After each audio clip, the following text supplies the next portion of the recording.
Je m'appelle Moussa Gueye, je suis le représentant de l'Association des consommateurs du Sénégal. Je représente M. Momar Ndaw, qui devait être là normalement, mais pour des contraintes du travail, il m'a délégué pour venir au niveau du collectif des bouchers du marché de Castor. D'abord, nous sommes venus juste pour magnifier la collaboration, la confiance que les bouchers vraiment ont accordée à l'Association des consommateurs du Sénégal à travers son président, M. Momar Ndaw, qui vraiment remercie votre engagement et votre détermination. Nous vous disons en tout cas que ce combat-là, c'est notre combat.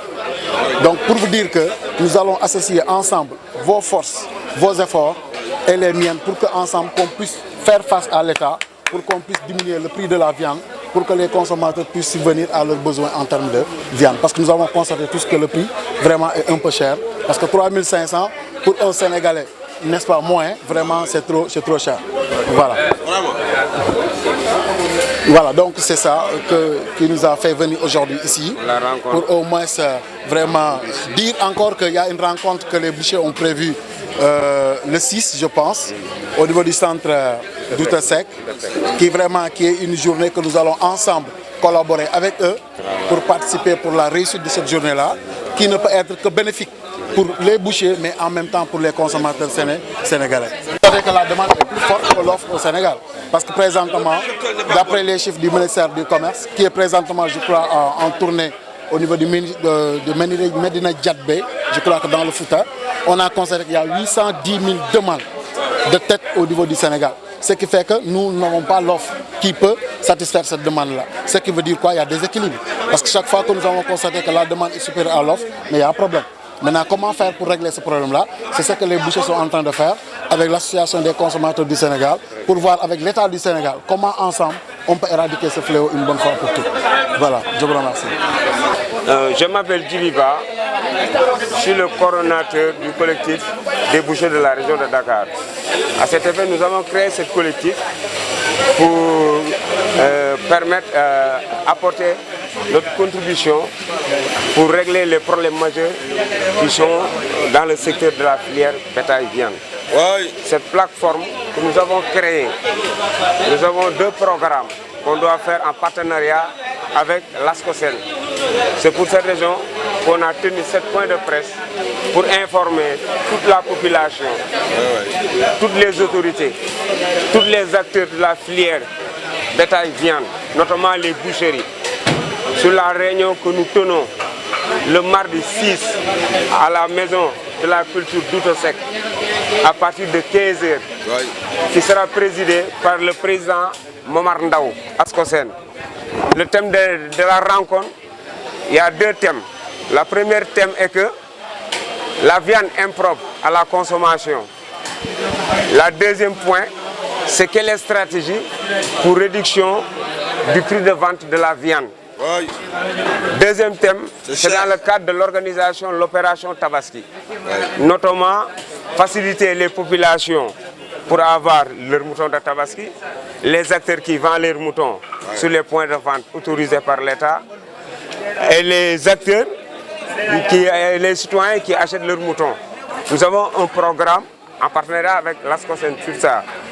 Nous avons un programme dans le cadre de l'organisation de la fête de Tabaski. Nous sommes tous convaincus qu'après chaque Tabaski, la capitale sénégalaise ressemble à une vraie dépotoir d'ordures.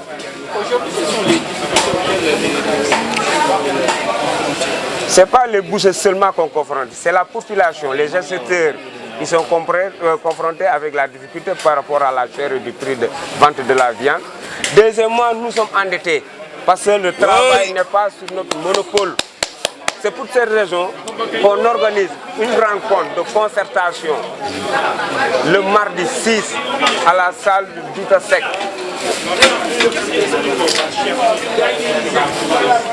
C'est sur ça qu'on va détailler le mardi 6 et que vous êtes conviés et que toute la presse sont conviés.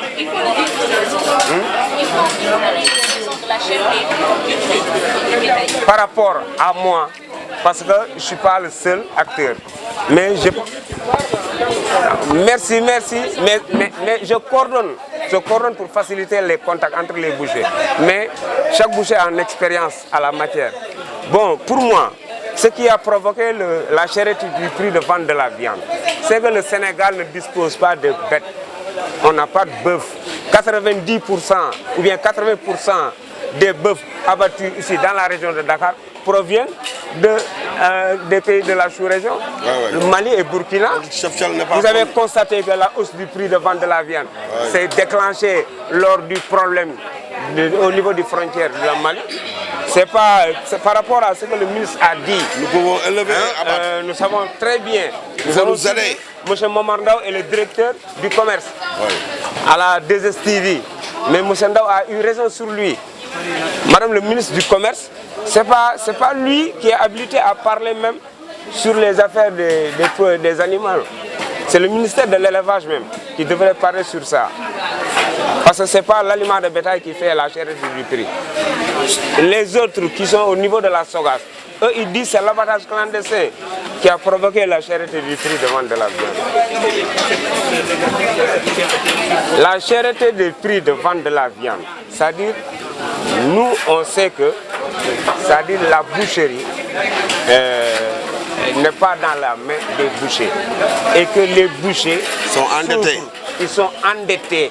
Les abattoirs, on les a confisqués à des hommes d'affaires qui font même pas partie du secteur.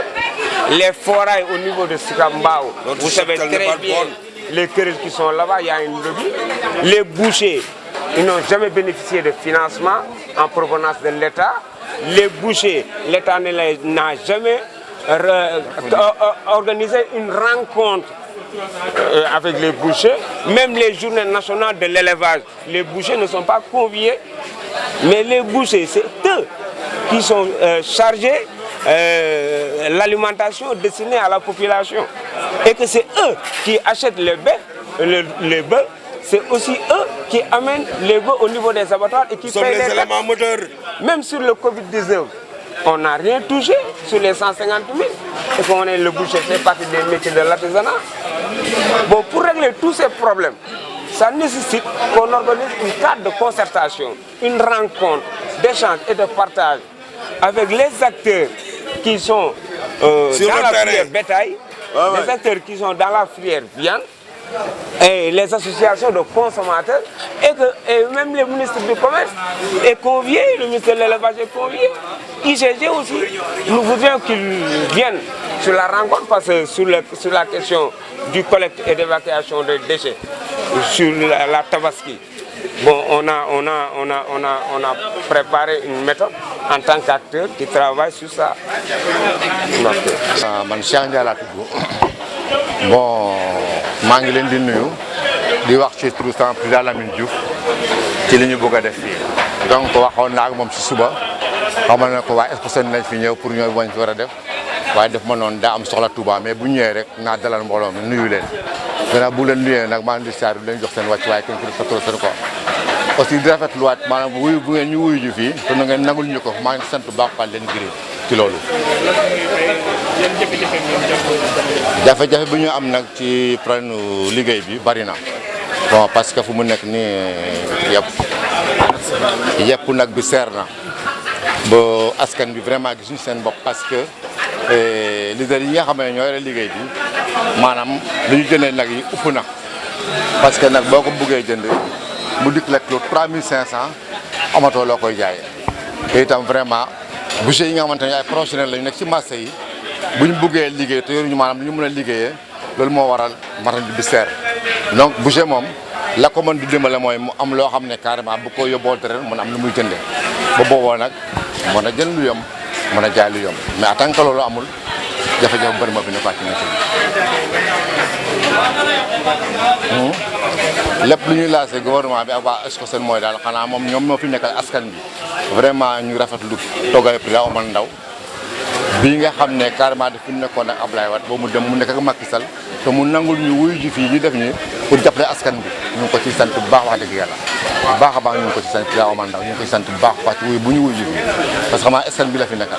li waral point de presse bi mooy le 6 dañoo am maanaam réunion maanaam salle bu tasek boucher yi fi nekk yëpp région de Dakar dañu fa dañoo bu ñu daje foofu ñu wax seen jafe-jafe maanaam pour ñu bugg yàpp bi mën a wàcc pour askan bi loolu nag biñ ko mébétee xayma ko mag jibaam yi moo ñu présentoon président Omar Ndaw moom itam ñu dem mu dalal ñu recevoir ñu biram wax dëgg ne wax fa lu baax wax dëgg ñu ngi ko ci sant bu baax quoi en même temps bu ñu waxee loolu moo ñu defal lépp nangul nañu lépp wax dëgg ñu ngi ko ci sant bu baax quoi président Omar Ndaw bu baax la moo ñu fee salle bi wax dëgg la jox ñu rendez-vous foofu yéen yóbbu na ay ndawam pour ñu ñëw fii quoi ma ne kon nag nañ def presse bi fii marché Castor bu ñu ko defee fii ba ñëpp yëg ko ñu xam ne ki nekkal askan bi nekkal ko kooku moo mën jàpp doomu aadama yi quoi pour ñu mën a seen jëm ak seen quoi. asalaamaaleykum maa ngi leen di nuyu ci seen tur.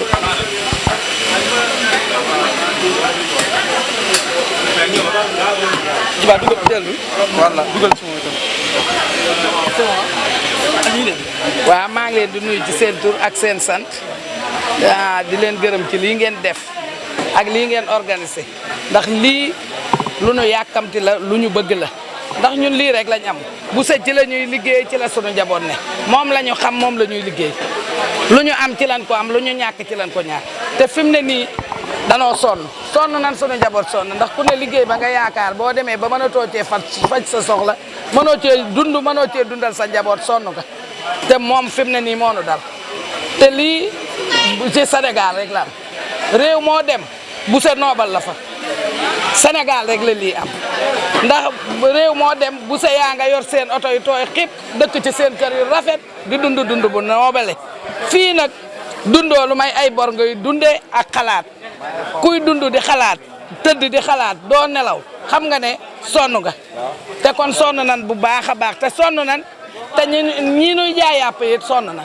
ndax yàpp kilo 3500 nga di ko jënde yàpp nag metti na te dara waralu ko lu may nag teefonke yeeg julo yi ñuy jaay ndax aw nag mënoo koo jënd lebal ko nit lebal ko tegal ko ca fanweeri junni wala ñaar fukki junni mu di ca daw dépasse man ko caa am du ko ca am day sonn waaye du ko ca am ay boro ko cay fekk ay boro nu fekk ci sunu liggéey bi bu se boo yee tey la mu yor ciy bor xamu ko la mu yor ciy bor xamu ko lañ koy topp xamu ko da ngay yor bu se dafay nekk ba mu yàgg mu yori bor daw dem ndax yor bor yoo xam ne attanu ko te loolu metti na lool li ñu xaar ci gouvernement bi mu jàppale nu ndax mu jàppale nu ndax bu nu jàppalee dinañ mën a jóg ci lii nu ne ndax ku nuy lebal boo demee ba am looy jënde kenn dootu la lebal fa nuy jënde ñoo leen ko gën a xam dan faa mënta yegg ndax koo xam ne fa ngay jënde yóbbu nga xaalis bu ne gaañ jënd ñëw teg nit ki noot ko ba mën a tut a dem fenn mën a tut ndax nit ki dina dund dina lekkal njabootam dina dundal njabootam dana tëdd dañuy fay luyaas fay ndox fay courant te ci sunu liggéey lañ koy defe ci la ñuy dundal sunu njaboot léegi boo demee ba yow amoo loo jaay lun la jox nga jël lun la lebal nga jël te doo am loo ko fayee ñu di la topp ba yàgg da ngay daw génn sa kër ñu ngi yaakaar na gouvernement bi jàppale nu ba nu mën a jóg ci lii ndax ni muy jàppalee ñi yeneen liggéey yi na ko jàppalee bu sey ñiy tuddoo bu se te dunu bu se di jariñoo affaire yi bu se nanu ko bàyyi te jàppale bu se yi ñun ñii ñooy bu se bu se da nga koy fekk ci taabalam fekk mu yoru yàpp nga taxaw yor kayitu bu se yor lépp lu nuy laaj bu se am nañ ko waaye mënuñoo jariñu ci lii liggéey bi ñeneen a ciy jariñu pas ñun duñ ci jariñu ñeneen a ciy jariñu ñeneen ay dem tuddoo bu se ba pare te duñ Le 6 mai, Aram Faye marché Ndiarème réunion bi le 6. maa ngi tudd Moussa Gueye je suis le représentant de l'association des consommateurs du Sénégal waaw.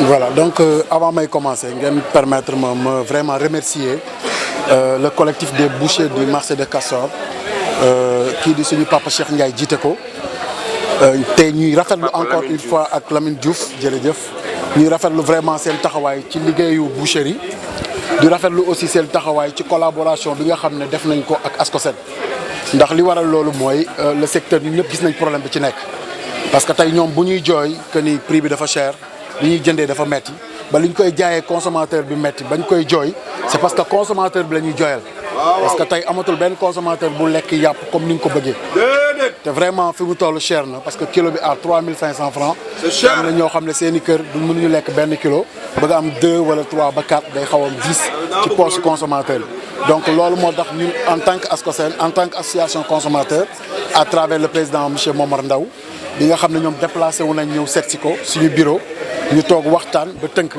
ñu leen xeex boobu vraiment yàgg na nekk xeex boo xam ne ASCOSEN daf ko porté woon sax te gisul woon les bouchers parce que pas plus tard que année yi yëpp ci wàllu marché à bétail bi muy wax daaw am na tournée boo xam ne bi ko ministère du commerce def ASCOSEN ñoo leen taxaw te man maa leen représenté woon avec le ministre Samba Ndiobène Ka bi ñu wëree Sénégal yëpp di waxool marché bétail yi ak ndawal gi ak xar yi gis nañ ne vraiment au Sénégal li fi nekk ci demande nationale dafa bari.